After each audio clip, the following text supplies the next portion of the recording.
ফোরাতের কূলে যদি একটি কুকুরও না খেয়ে মারা যায়, তবে এই ওমর রাদিয়াল্লাহু তাআলা আনহুকে কিয়ামতের দিন আল্লাহর দরবারে জবাবদিহি করতে হবে।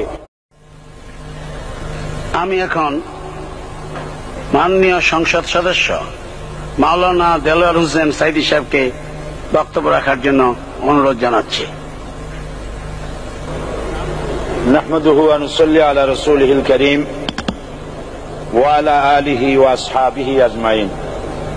আউযু বিল্লাহি মিনাশ শাইতানির রাজীম। বিসমিল্লাহির রহমানির রহিম।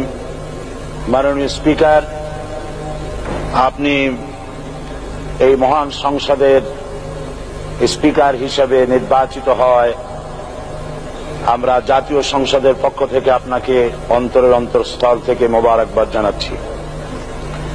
মাননীয় স্পিকার, আমি আজ এই সংসদে দাঁড়িয়ে ওই মহান আল্লাহ পাকের প্রশংসায় সেজদা অবনত হচ্ছি, যিনি 1 অক্টোবরের ব্যালট যুদ্ধের মাধ্যমে সুদীর্ঘ 5 বছরের দুঃশাসন, সীমাহীন দুর্নীতি, ইসলাম বিরোধী কর্মকাণ্ড, দেশব্যাপী ভয়াবহ সন্ত্রাসের মোকাবেলায় 4 দলীয় ঐক্যজোটের মহা বিজয় দান করেছেন এবং যার ফলশ্রুতিতে আজকে আমরা এই মহান সংসদে দাঁড়িয়ে কথা বলার সুযোগ লাভ করেছি। মাননীয় স্পিকার, আপনার মাধ্যমে আমি আমার অন্তরের অন্তঃস্থল থেকে দেশবাসীকে ধন্যবাদ জানাই। বিশেষ করে আমার নির্বাচনী এলাকা পিরোজপুর, নাজিরপুর, ইন্দুরকানীবাসী ভাই বোনদের প্রতি কৃতজ্ঞতা জানাই, যাদের অক্লান্ত পরিশ্রমে এবং মূল্যবান ভোটের মাধ্যমে আমি নির্বাচিত হয়ে মহান সংসদের সদস্য হওয়ার সুযোগ লাভ করেছি। মাননীয় স্পিকার, বাংলাদেশের 13 কোটি মানুষকে যারা পরিচালনা করবেন, আজকে তারাই এই মহান সংসদে বসে আছেন। আমি আপনার মাধ্যমে তাদের উদ্দেশ্যে কিছু কথা বলতে চাই। জবাবদিহিমূলক সরকার, কল্যাণমূলক সরকার ও সুস্থ প্রশাসন, এই বাক্যগুলি আমরা প্রায় শুনে থাকি।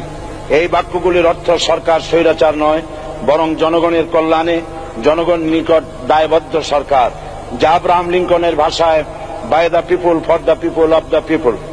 বর্তমান পৃথিবীতে মূলত গণতান্ত্রিক দেশে এখন সরকারকে বিবেচনা করা হয়।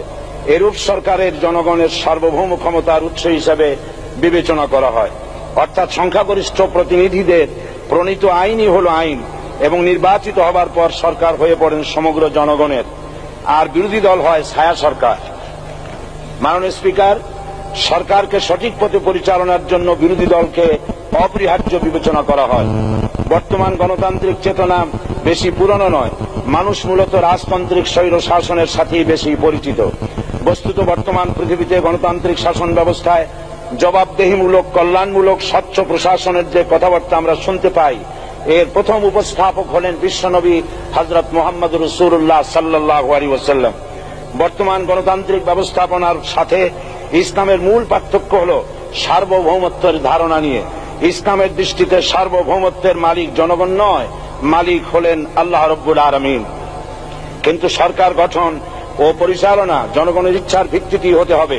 জনগণের ইচ্ছার বিরুদ্ধে ক্ষমতায় থাকার অধিকার ইসলামের স্বীকৃত নয়। মাননীয় স্পিকার, সাধারণত লক্ষ্য করা যায় সরকার, সরকারি কর্মকর্তা ও কর্মচারীবৃন্দ জনগণের উপর নানাভাবে জুলুম, নির্যাতন বা শোষণ করে থাকে। জনগণের খাদেম না হয়ে তারা হয়ে পড়েন জনগণের প্রভু। তারা জনগণের সম্পদকে তসরুপ করে। এই অবস্থা থেকে মুক্ত করার জন্য রাসূল করিম সাল্লাল্লাহু আলাইহি ওয়াসাল্লাম সরকারি কর্মকর্তা ও কর্মচারীদের মধ্যে তীব্র দায়িত্ব অনুভূতি জাগ্রত করে তিনি বলেন, ঘুষ দাতা ও গৃহীতা উভয় জাহান্নামী। নবী করিম সাল্লাল্লাহু আলাইহি ওয়াসাল্লাম আরো বলেছেন, আমরা যদি কাউকে কোনো রাষ্ট্রীয় দায়িত্ব প্রদান করি, তখন সেই ব্যক্তি তার ব্যক্তিগত কাজ যতটা নিষ্ঠা ও আন্তরিকতার সাথে পালন করে, রাষ্ট্রীয় দায়িত্ব যদি সেভাবে পালন না করে, তবে কিয়ামতের দিন তাকে উল্টো করে জাহান্নামে নিক্ষেপ করা হবে। রাষ্ট্রীয় সম্পদ তসরুফের ব্যাপারে কঠোর হুঁশিয়ারি উচ্চারণ করে বিশ্বনবী মুহাম্মদ রাসূলুল্লাহ সাল্লাল্লাহু আলাইহি ওয়াসাল্লাম বলেছেন, রাষ্ট্রীয় দায়িত্ব পালনকারী কেউ যদি এক টুকরা সুতা বা তার চেয়েও ক্ষুদ্র কোনো জিনিস খেয়ানত করে, তবে কিয়ামতের দিন খেয়ানতের বোঝা মাথায় করে তাকে উঠতে হবে।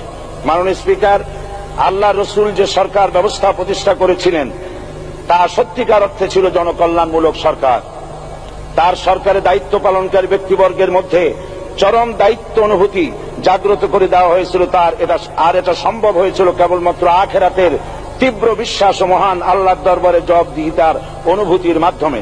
মানুষের নিকট জবাবদিহিতা পাশ কাটিয়ে যাওয়া যায়, কিন্তু আল্লাহর নিকট জবাবদিহিতা পাশ কাটানোর কোনো সুযোগ নেই। মাননীয় স্পিকার, নবী করিম সাল্লাল্লাহু আলাইহি ওয়াসাল্লামের সরকার ব্যবস্থাপনায় সবাই যেমন আইনের দৃষ্টিতে সমান অধিকার ভোগ করেছে, ঠিক তেমনি ভাবে রাষ্ট্রের নাগরিক হিসাবে সবারই মৌলিক চাহিদাসমূহ পূরণ হয়েছে। ঋণগ্রস্ত এতিম অসহায় জনগণ রাষ্ট্রীয় তহবিল থেকে সহযোগিতা লাভ করেছে।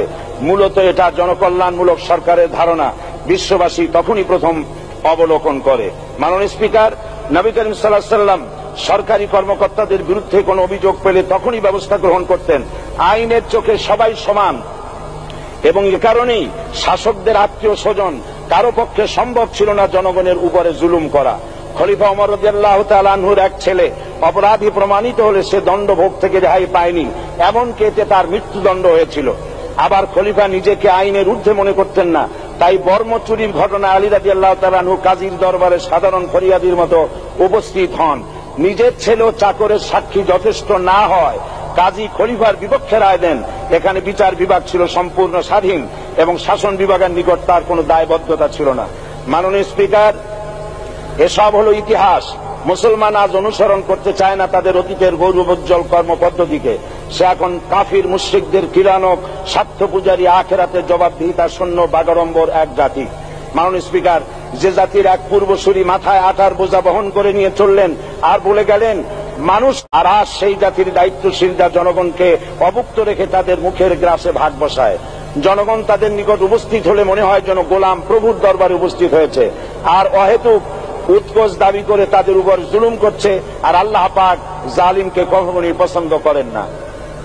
মাননীয় স্পিকার, আমি দৃঢ়ভাবে আশা করি এই অবস্থা কাটিয়ে উঠিয়ে আমরা রাসূল করিম সাল্লাল্লাহু আলাইহি ওয়াসাল্লাম কর্তৃক প্রদর্শিত রাষ্ট্র ব্যবস্থার অনুসরণ করে একটি সুখী সমৃদ্ধশালী আধুনিক ইসলামী রাষ্ট্র পরিণত করে বাংলার প্রিয় জন্মভূমি বাংলাদেশকে আজ গোটা বিশ্বব্যাপী শোষণ, নির্যাতন, হানাহানি, অশান্তির মধ্যে, তাই আজ পৃথিবীর অধীর আগ্রহে অপেক্ষা করছে ইসলামের আলোকে এমন এক রাষ্ট্র ব্যবস্থার যেখানে দায়িত্বশীলরা আল্লাহ তাআলার কাছে জবাবদিহিতার পাশাপাশি জনগণ নিকটও জবাবদিহি করতে বাধ্য হবে। মাননীয় স্পিকার, অনেক ত্যাগ ও তিতিক্ষার রক্তের বিনিময়ে গড়ে উঠেছে আমাদের গণতান্ত্রিক প্রতিষ্ঠান এই জাতীয় সংসদ। এই সংসদের সম্মান রক্ষা করার দায়িত্ব আমাদের সবার। গণতান্ত্রিক চর্চা, গণতন্ত্র প্রতিষ্ঠার স্বার্থে আমি আজ প্রধান বিরোধী দল আওয়ামী লীগকে সকল হিংসা, বিদ্বেষ ও পরাজয়ের গ্লানি ভুলে গিয়ে সংসদে যোগদানের উদাত্ত আহ্বান জানাচ্ছি। পরিশেষে আমি আপনার মতো সর্বজনশ্রদ্ধ একজন মার্জিত ও সুশিক্ষিত ব্যক্তিকে এই মহান সংসদের স্পিকার হিসাবে লাভ করে আমরা আনন্দিত হয়েছি। আমাদের সংবিধানের সংরক্ষণ, সমর্থন ও নিরাপত্তা বিধান এবং আপনার অভিভাবক সুলভ নিরপেক্ষ আচরণ ও সংসদকে ধন্য করবে বলে আমরা বিশ্বাস করি। আপনাকে ধন্যবাদ। আসসালামু আলাইকুম ওয়া রাহমাতুল্লাহ। মাননীয় সদস্য মাওলানা দেলোয়ার হোসেন সাঈদী সাহেবকে আপনার তথ্যপূর্ণ ইসলামিক মূল্যবোধ সহ মূল্যবান বক্তব্যের জন্য ধন্যবাদ।